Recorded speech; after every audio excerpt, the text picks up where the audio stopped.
Good afternoon, everyone. I hope everyone's doing well. Getting ready for it's 4:45, Christmas Eve. Hey, Brent, how you doing? Merry Christmas. How are you? How's Indiana? Just wanted to come on this afternoon and do a quick live feed. Hey, Justin. Merry Christmas. How are you? Lovely afternoon here in Spain. Hey, PB. How are you? Merry Christmas. Just wanted to show you guys what a lovely afternoon we've got. Forecast rain for tomorrow and the day after, but I don't believe it. It's not going to come. So I'm out here with the mandarins. Yeah, these are the mandarins, Brent. So these are all like satsumas. They've picked some here for Christmas. Guys have been and picked some, but hey, Carl, how you doing? Merry Christmas, buddy. How are you? Yeah, so these are all mandarins here. All this lot. So these will be picked just after Christmas. They're almost ready. They're a little bit tart at the moment, but they're still very nice. Nice to make use. Excuse me. I'm eating one. So yeah, nice. Weather's coming from the west, so it's coming from over here. Hey, Huck, how are you? How are you, buddy? Merry Christmas to you and your family. Yeah, yum yum. Yeah, they're not that big. Yeah, scale. The oranges are much bigger. The mandarins are small. So yeah, I know they look big on the tree, don't they? But actually, in scale, they're small. But I'll walk round to the oranges in a sec. The oranges are really big. And just down there is lemons. They're all lemons down there, going down that way. And our weather's coming from the west, so that's Malaga over in that direction.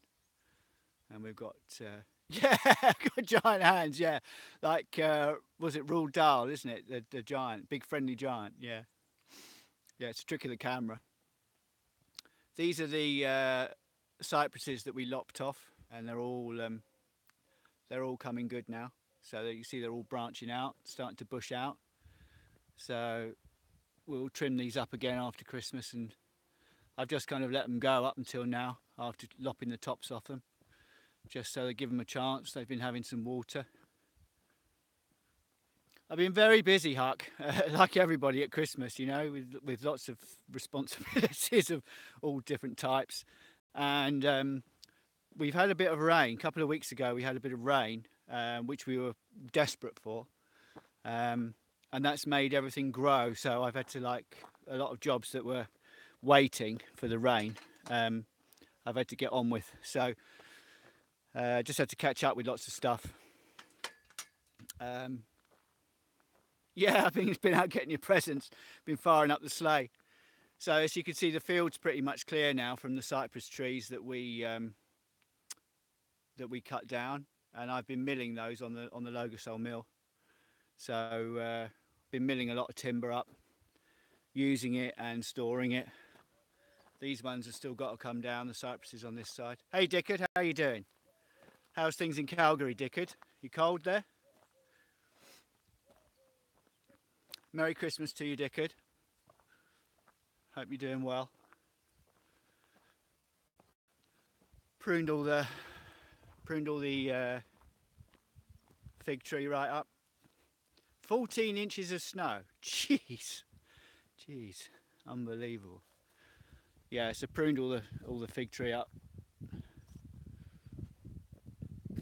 Leaves are starting to drop off, and then these are the oranges down here. So actually, these are probably twice as big as the satsumas. So it's not me having big hands. These are all oranges down here.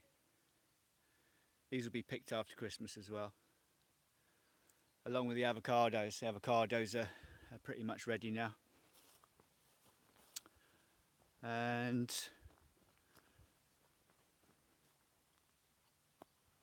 Really? 20? Did you say 20 centimeters? Wow, Justin, that's a lot of snow. Huh? Is it windy there as well? Is the snow getting blown around, or is it just staying where it is? I'm gonna have to put this Satsuma down because it's leaking all over my hands. It can make my phone sticky. And then I've just been chopping up some firewood, blowing, yeah, nasty, worst kind, eh? Yeah, so I've just been at it with the saw, taking a load of firewood down to the house. Lisa's parents are coming over tomorrow for Christmas and Boxing Day, so just getting things ready for them to come, making sure they've got a nice environment to come to. Merry Christmas, Babinski. How are you? How's Sevenoaks? How's the lavender? I guess it's not growing at this time of year. My sister's in Sevenoaks, Babinski, for Christmas. She's with her son, my nephew. So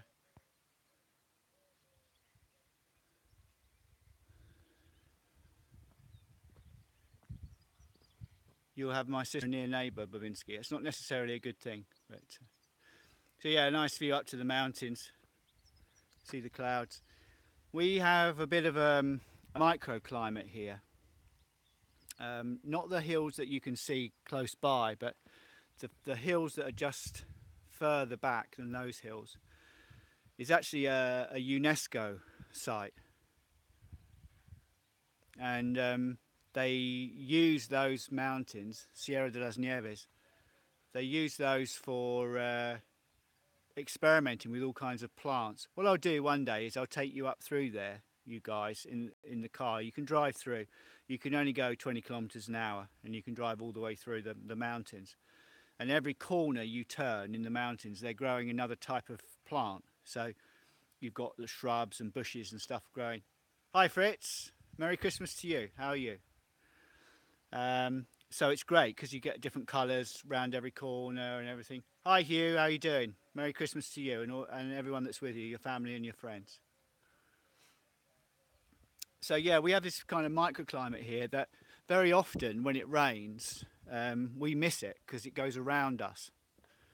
So we don't necessarily get the rain that they're going to forecast. They forecast is coming, and we don't necessarily get it. We get it in the mountains. Yeah, so here's some of the wood I've been cutting up. This is eucalyptus from down by the river. You're not allowed to cut it down, but when it falls, when it tears off in the wind, you're allowed to go down and get it. It's very, I can't split it. I cannot split it. The fibres in this wood go in so many directions that I just cannot split it. So I've been cutting it up with a ripping chain, which works really well.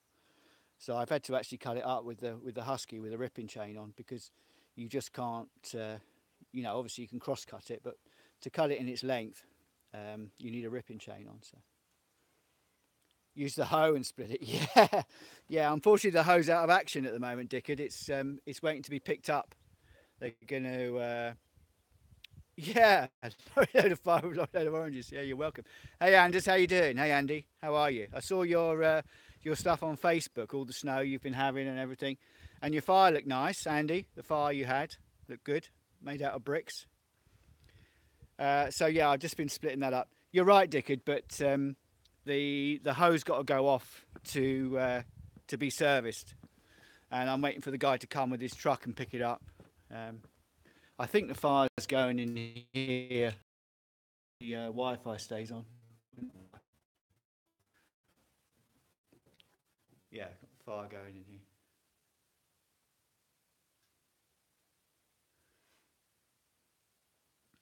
I guess it is Huck. I guess it's like elm. It's really the fibres in it are really really crazy. I mean, if you put it on the lathe and turn it, it's really hard to turn because there's no direction to the fibres. So it's really hard to know what you're doing. You can really only use a bowl gouge on it. Smarter, not harder. Smart. Yeah, it's a good motto, Dickard. Yeah, I like that one as well. So yeah, it's a bit more. This is just there's a bit of eucalyptus in that, but that's mostly avocado wood, which likewise has strange grain, but it burns well. And what has been taking up a considerable amount of my time is I have been building my wife a coffee bar. So this is Lisa's new coffee bar in the kitchen. So if any of you guys fancy a coffee, this is Lisa's new coffee bar. So she doesn't charge quite reasonable rates for a cappuccino. So yeah, I've just been building that. That's all out of oak.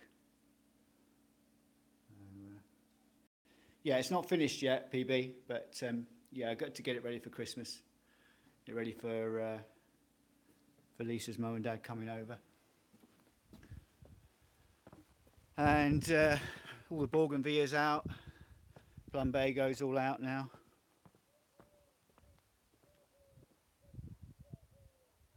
Yeah, well, Bobinski, it's secret. Yeah, I call it a coffee bar, but secretly it's a tea bar. So our oranges in the garden are behind, so these will come after the others.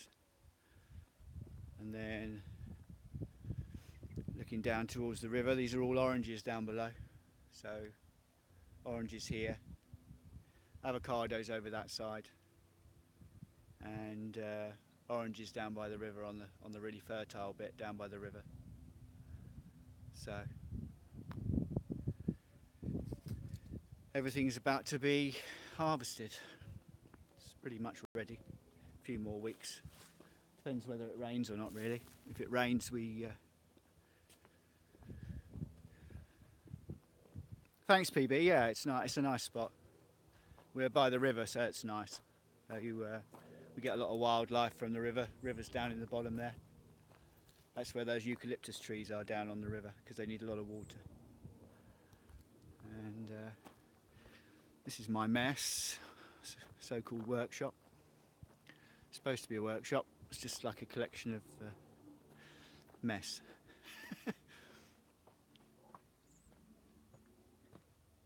Here's my mess.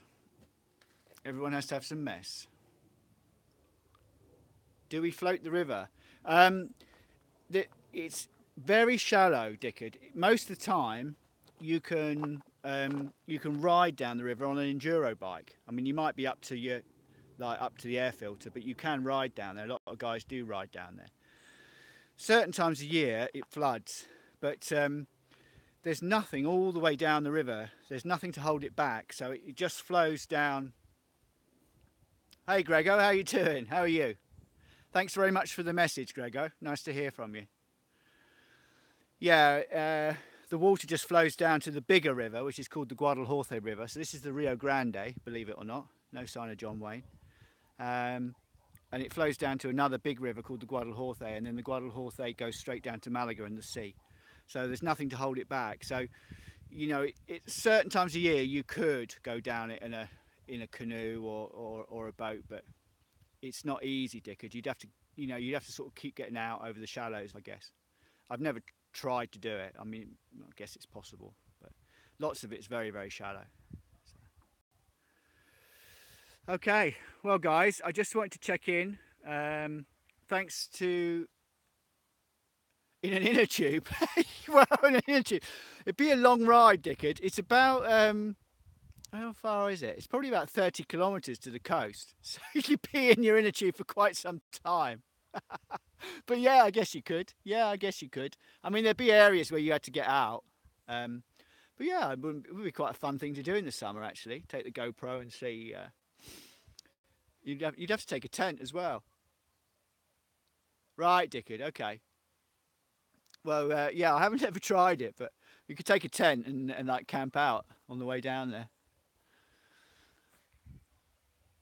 All right, guys. Well, I wanted to check in with you all. Thanks to. Sorry about that. Thanks to everyone that's. Hey, John. How are you? How's things? Okay. Thanks to everyone that's written and asked how I was and why I hadn't put any YouTube videos up and everything. It's been busy, I'm afraid, and I haven't had a chance. And I've been training on the bike. Got a few new methods of training now.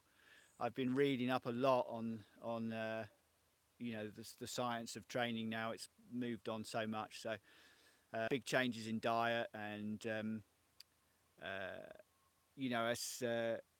as people have said, it's all about your diet as your training. So big things happening. I've got, as you know, I'm going off to that race in September, October in France.